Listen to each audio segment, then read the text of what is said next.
हमारे जीवन का दुख कटे। भगवान देवाधिदेव महादेव ने एक लीला रची है।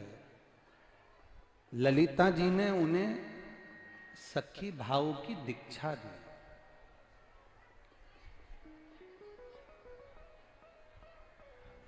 अब ललिता जी ने जब सखी भाव की दीक्षा दे दी तो ललिता जी तो भगवान शंकर की भी गुरु कहला।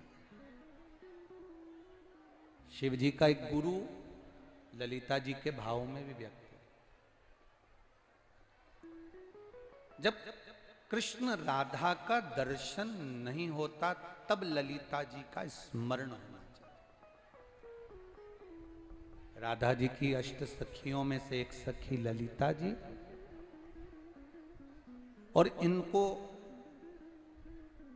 राधा जी की सखी बनकर भगवान शंकर का सबसे पहले ब्रजभूमि पर दर्शन हुआ तो ललिता जी को रास मंडली में हुआ। क्यों? क्योंकि ललिता जी के जो पिता थे विशोक जी, वो भगवान शंकर के बड़े भक्त थे, शिव के भक्त। जैसे कथा की जो शुरू होती है, शिव महापुराण जब प्रारंभ होती है तो उसमें देवराज नाम के ब्राह्मण की कथा आती है। आप लोगों ने श्रवण करी है। तो उसमें देवराज नाम के ब्राह्मण की कथा आती है कि देवराज शंकर जी के मंदिर में जाता है, चोरी का धन लेकर जाता है, बाद में बाहर निकलता है, बेलपत्री के पेड़ के नीचे उसके प्राण छूटते हैं और भगवान शंकर उसको नंदी पर बिठा कर कैलाश धाम लेकर जाते हैं। शिव उसको कैलाश धाम ले जाते। पर देवराज ने देवाधिदेव महादेव से पूछा, मैं ब्राह्मण के घर में जन्म लिया परंतु मैंने कभी ब्राह्मण कर्म नहीं करा।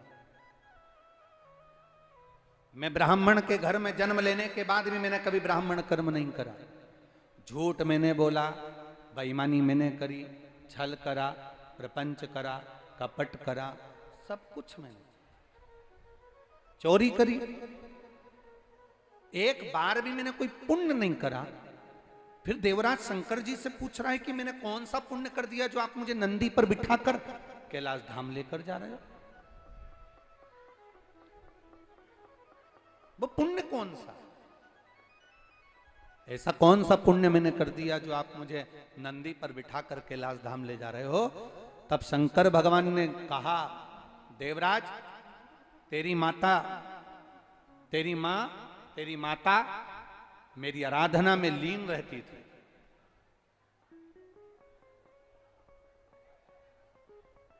एकांत में जब कहीं जाती मार्ग से किसी वृक्ष के नीचे मेरा शिवलिंग उसको दिख जाता तो वृक्ष की पत्ती को तोड़कर, उसके पास फूल नहीं रहता, पुष्प नहीं रहता, वृक्ष की पत्ती को तोड़कर वो मेरे शिवलिंग को समर्पित कर दी थी।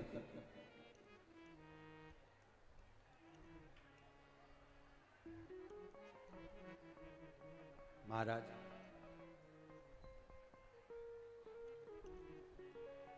आपको दिल्ली जाना है, आगरा जाना है, ग्वालियर जाना है, आपको कहीं पर अगर जाना है और आप थोड़ा सा समय निकाल कर जाएं, थोड़ा समय ऐसा लेकर जाना कि अगर कहीं बीच में रुकने का मौका भी मिल जाए तो हम रुक जाएं, थोड़ा सा। और जाते जाते फोर व्हीलर से जा रहे हो, गाड़ी से जा रहे हो और कोई ऐसा शिवलिंग किसी पेड़ के नीचे मिल गया जहां कोई भी नहीं है, सुनसान अकेला मेरा महादेव वृक्ष के नीचे बैठा है, अकेला शिवलिंग, और वहां आपने दर्शन किए, मन में आ गया, गाड़ी में कोई कपड़ा पड़ा हो पोछा का, उस आसपास में केवल पोछा ही लगा दिया, साफ ही कर दिया। आसपास में कोई पेड़ पौधा हो तो उसकी पत्ती तोड़कर ही देवाधिदेव महादेव को समर्पित कर दी, पत्ती तोड़कर ही महादेव को समर्पित। एकांतेश्वर महादेव को चढ़ाया गया एक पत्ता, एकांतेश्वर महादेव को चढ़ाया गया एक बूंद जल, एकांतेश्वर महादेव का किया गया एक बार दर्शन हमारी 71 पीढ़ी तक चलता है और उसका पुण्य हमारी 71 पीढ़ी तक भोगती है। एकांतेश्वर महादेव, एकांत में जो शिव बैठे हैं, एकांत में।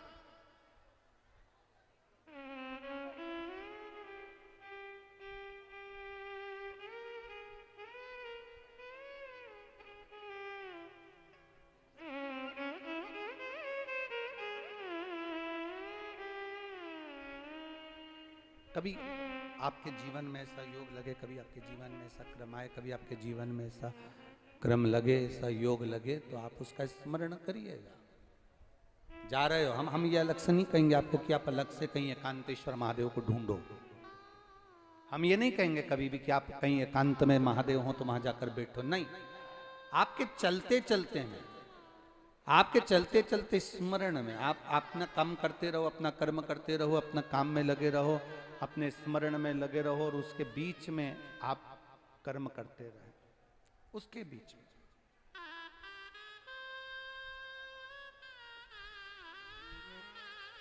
एकांतेश्वर महादेव का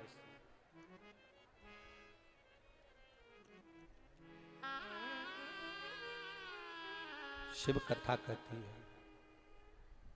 हम तो यहां तक कहेंगे, अगर मेरी बहनों से, मेरे भाइयों से निवेदन है, जिसका बच्चा मंदबुद्धि हो, माइंड ने काम कम कर रहा हो, बुद्धि से कमजोर हो, चित्तवृत्ति से कमजोर हो, या शरीर से कमजोर हो, जिसका बच्चा बुद्धि से कमजोर हो, कभी अगर मौका मिल जाए तो गाय का जो दूध होता है, उस दूध का दही बनाकर,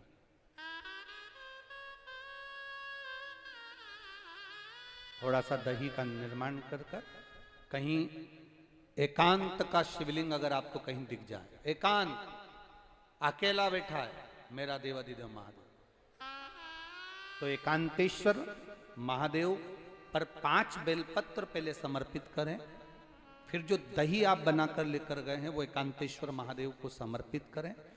उस बेलपत्र को और उस दही को वापिस शिवलिंग पे से उठाकर डब्बे में या कटोरी में लेकर आए, शिवलिंग का अच्छे से स्नान कराकर, चंदन पूजन कर कर दही लेकर आ जाए। और जो दही लेकर आए हो, जो बुद्धि से कमजोर व्यक्ति है, अगर बन सके प्रदोष के दिन कर लोगे तो ज्यादा लाभदायक हो, सोमवार के अष्टमी को कर लोगे तो ज्यादा लाभदायक हो, या 12 महीने हर महीने शिवरात्रि आती है, कोई सी भी शिवरात्रि पर करोगे तो ज्यादा लाभदायक होगा। वो चढ़ा हुआ दही बच्चे को सुबह दोपहर शाम थोड़ा थोड़ा सा, पहले जो बेलपत्री लाए हो वो बेलपत्री उसको चूरा कर कर खाते बन जाए तो दे दो खानों को, नहीं बने तो उस बेलपत्री का चूरा कर कर उसको पीस कर उसकी गोली बनाकर दे दो, जिससे बच्चा निगल जाए। और थोड़ा सा दही जो एकांतेश्वर महादेव पर से लेकर आए हो उसको चटाना प्रारंभ करो। 3 या 4 बार प्रदोष पर कर लिया, या 2-4 आपने महीने की शिवरात्रि पर कर लिया, बच्चे में जो विकास होगा आपको भी लगेगा कि मेरा बच्चा धीरे धीरे प्रबल होता जा रहा है। अब वो धीरे धीरे उसके मुंह से अगर राल टपक रही है, पलंग पर पड़ा रहता है और मंद बुद्धि टाइप का है, तो उसमें अंतर आना प्रारंभ